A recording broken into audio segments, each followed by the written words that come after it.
Selamat pagi, Bu. Pagi. Selamat pagi, Bu. Selamat pagi, Bu.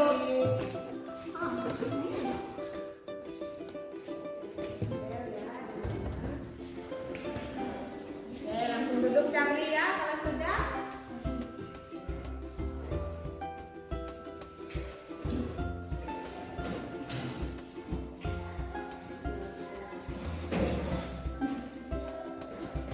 Selamat pagi anak-anak.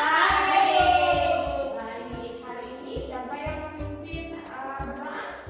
Oke, silakan Bella. Pimpin teman-temannya untuk berdoa. Teman-teman mereka berdoa.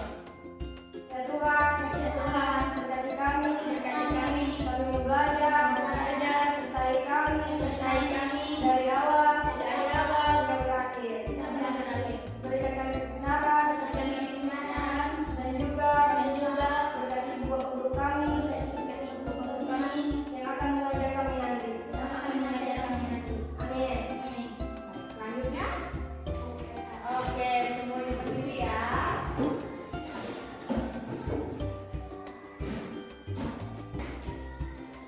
Satu, dua, tiga. Tepuk PPK. Religius, nasionalis, mandiri, gotong royong, integritas. Oke, hari ini lagu wajib apa yang ingin kita nyanyikan? Oke, semuanya satu nusa ya. Satu nusa, satu bangsa, satu bahasa kita. Tanah air pasti jaya untuk selama-lamanya. Indonesia tercinta, Indonesia pusaka, nusa bangsa dan bahasa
Belum Ibu suruh hembuskan ya.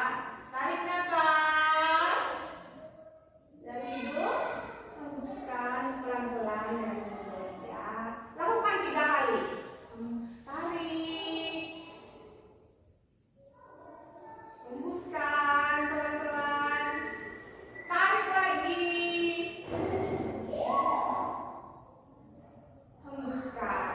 Lalu pusatkan pikiran kalian pada hal yang ingin kalian lakukan pada saat ini, yaitu belajar. Pusatkan, jangan pikirkan kalian takut menjawab soal, jangan pikirkan kalian belum makan, jangan pikirkan sesuatu hal yang membuat perasaan kalian sedih, marah, ataupun muak. Pikirkan kepada hal yang ingin kalian lakukan pada hari ini dengan sungguh-sungguh, agar apa yang ingin kalian capai pada hari ini bisa tercapai. Sudah? Sudah dipikirkan? Baik. Oke, sekarang kita lanjutkan. Nah, untuk lebih mendalami, menyadarkan kesadaran diri kita terhadap budaya kita, mari kita menyanyi satu lagu daerah kita. Hari ini kita menyanyi lagu daerah Andri Are-Ate. Ayo semuanya berdiri ya. Oke ya, semuanya pasti hafal ya kan? Lihat. Sama-sama ya. 1, 2, 3. Andri Are-Ate takkan tertulungi, daya takkan tahu panalu. Andri namang yari isawali kunengi, lare takkan hantu selamat panalu. Selamat panalu. Oke, seperti itu ya. Jadi besok kita menyanyi lagi. Apalagi yang lagu daerah yang kalian bisa untuk besok? Bukan, itu lagu wajib dari lagu daerah. Andri Are-Ate, kita Bumer, Kumpi Wayu. Apa kira-kira lagu besok? Oke, kita besok menyanyi lagu Kumpi Wayu. Kumpi Wayu itu lagunya cukup pendek, jadi enak untuk kita menyanyikan. Oke? Oke, nah silakan duduk semuanya. Silakan keluarkan buku, pulpen dan pensilnya untuk kita siap belajar ya. Iya, siap belajar. Hari ini pembelajaran kita itu matematika ya. Dengan tujuan pembelajarannya, kalian bisa menentukan nilai tengah atau median dari data yang ganjil. Kemudian kalian juga diharapkan bisa menyelesaikan soal ataupun permasalahan terkait nilai tengah atau median dari suatu data ganjil. Mengerti? Siap belajar? Siap. Bagus kalau gitu ya.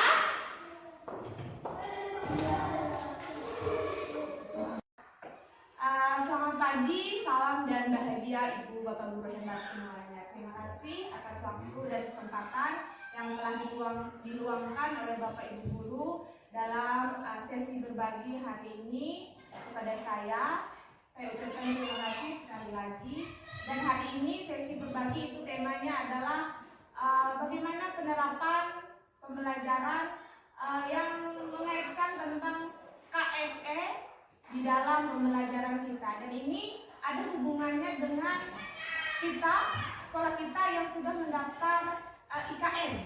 Jadi IKN kita itu statusnya mandiri belajar. Jadi istilahnya kurikulumnya itu masih 2013, bukunya itu masih 2013, tetapi dari strategi pembelajaran dan penilaiannya sudah menggunakan strategi dan penilaian IKN seperti itu ya. Kemudian terkait PSE, ada yang tahu kira-kira apa itu PSE? Atau pernah dengar seperti itu? PSE? Kurang tahu lagi Bu. Oh, kurang tahu ya. Baik. Terima kasih Pak Ade atas istilahnya konfirmasinya. PSE adalah pembelajaran sosial emosional. PSE ini, di dalam PSE itu ada KSE. Kira-kira apa ya PSE itu? Ada PSE, ada KSE. Kira-kira apa ya PSE itu? Huruf pertamanya aja sih yang menjadi pembedanya. Kurikulum masih kurang tepat Pak Aan. Apa kira-kira ya? Kompetensi sosial dan emosional. Jadi dari pengertiannya, pembelajaran sosial emosional itu adalah pembelajaran yang dilakukan secara kolaboratif antara murid dan tenaga kependidikan di sekolah untuk memperoleh pengetahuan, keterampilan, sikap positif terkait sosial dan emosional.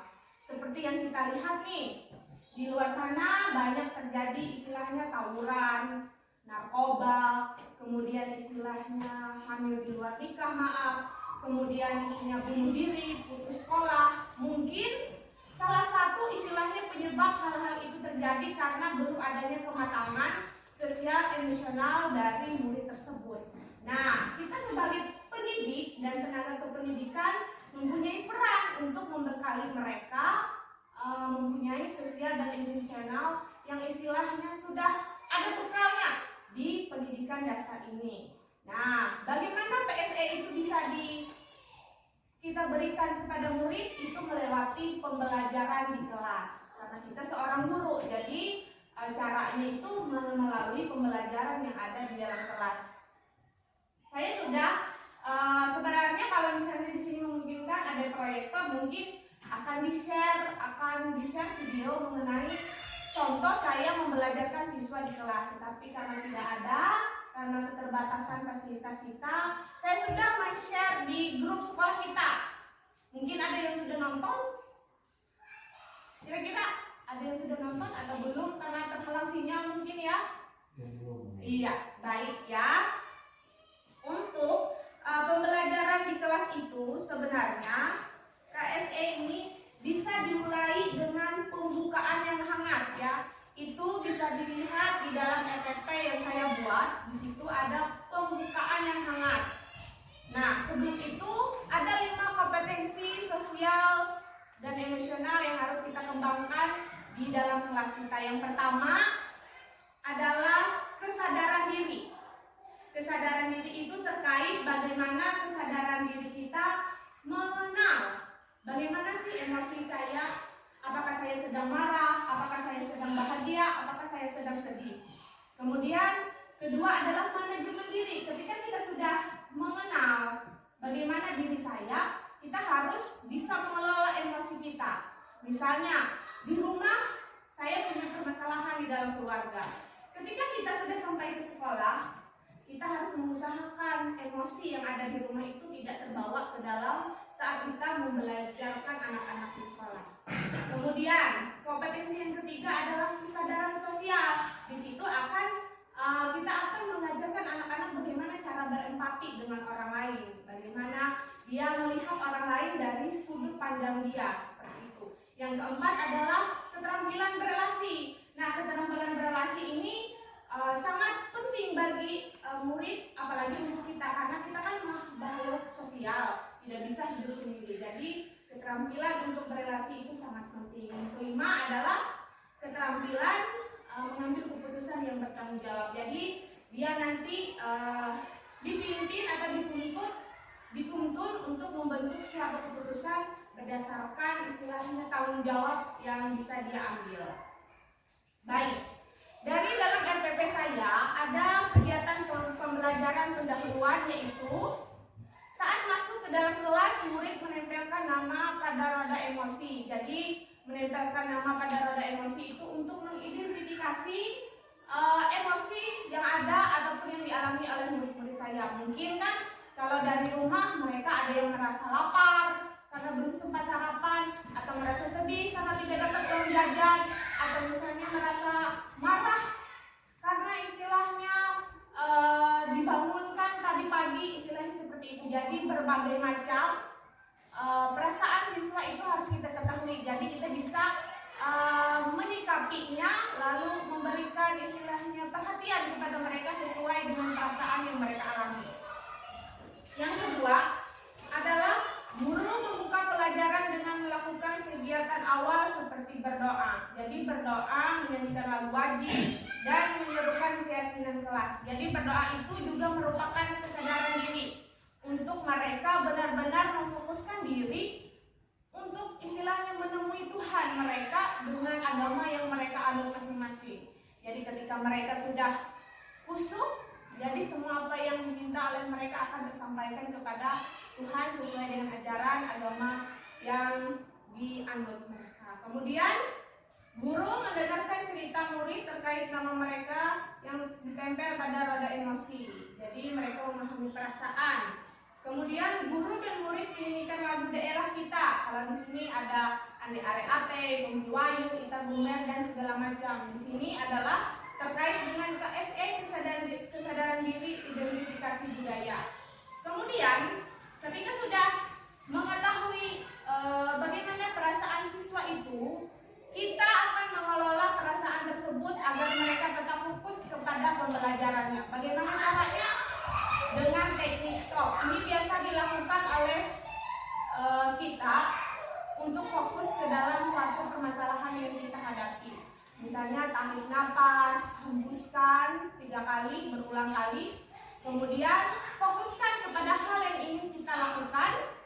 Kemudian setelah kita memfokuskan itu, kita melanjutkan kegiatan kita. Apa tujuannya? Agar kita fokus terhadap hal yang ingin kita lakukan. Karena di sini kesadaran penuh itu perlu kita munculkan di dalam pembelajaran kita di kelas, agar perasaan yang lain atau pikiran yang lain tidak melayang kemana-mana, seperti itu.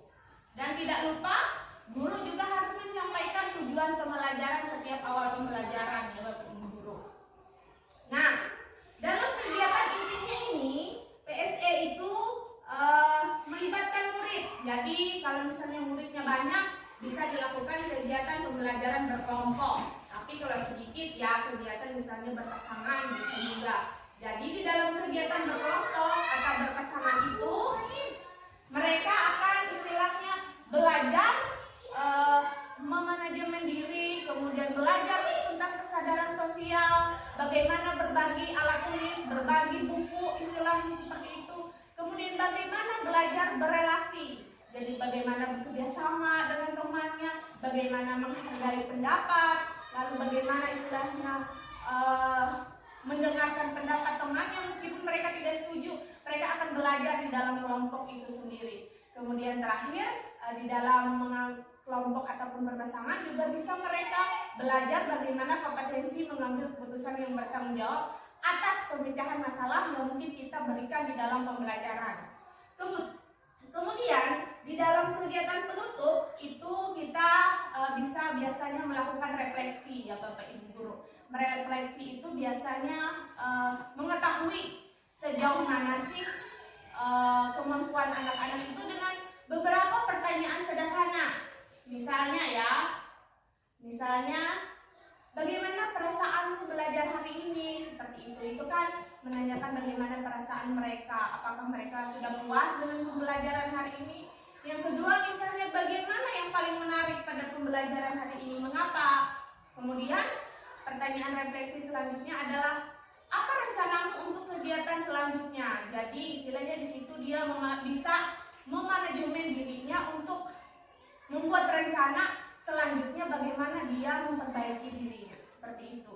Dan jangan lupa di dalam istilahnya kegiatan penutup ini memberikan apresiasi atas meskipun salah ataupun benar jawaban dari murid kita, jangan lupa diapresiasi, dipuji, karena kan setiap orang memang butuh pujian. Tapi ingat, dalam memberikan apresiasi itu harus menyeluruh supaya tidak ada membuat salah satu orang merasa iri terhadap orang lain dengan memberikan pujian tersebut. Kemudian jangan lupa juga memberikan atau memberitahukan materi selanjutnya yang akan dipelajari untuk pertemuan selanjutnya, agar mereka bisa mempersiapkan diri mereka dalam pembelajaran selanjutnya.